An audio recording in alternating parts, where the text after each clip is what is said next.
Doctor দেখাতে গেছিলাম। আমি গত মাসে দেখিয়েছিলাম, আমার কোলেস্টেরল বেশি ছিল, বুকে ব্যথা, গ্যাস্ট্রোলজির প্রবলেম বলে। তো গত মাসে দেখে আমাকে আবার 1 মাস পরে রিভিউ করতে বলেছিলেন। কোন জায়গা? ওই মিলেনিয়ামে অরিত্র ভট্টাচার্যের কাছে। তো ওখানে গেছি আমি। যাওয়ার পর আমার রিপোর্ট, আমার মেয়েকে নিয়েও গেছি, মেয়েকে আগে দেখেছে।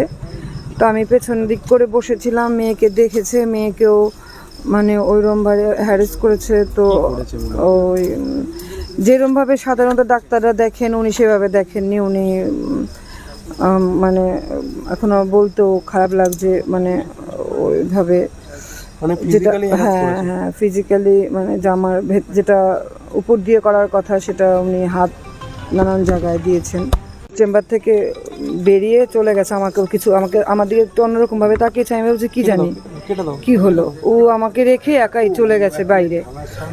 তারপরে আমি দেখেছি আমাকেও ঠিক একইভাবে ওই রকম মানে ব্যাড টাচ করছিল। তারপর আমি বেরিয়ে আসলাম, এসে আমি চেঁচামেচি শুরু করলাম যে আমি এরকম ডাক্তার আগে দেখিনি, অসভ্য, এরকম বলে চেঁচামেচি করতেন। আমার বাইরে এসে আমার মেয়েকে শুনছি মেয়ের সাথে এরকম করেছে, তখন আমার মাথাটা আরও বেশি গরম হয়ে গেছে।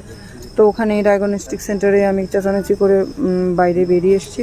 ওখানেও আমরা জানিয়েছি, কয়েকজনকে বলেছি, ওই তো ওরা তো সেভাবে আমাদেরকে সাহায্য করলো না।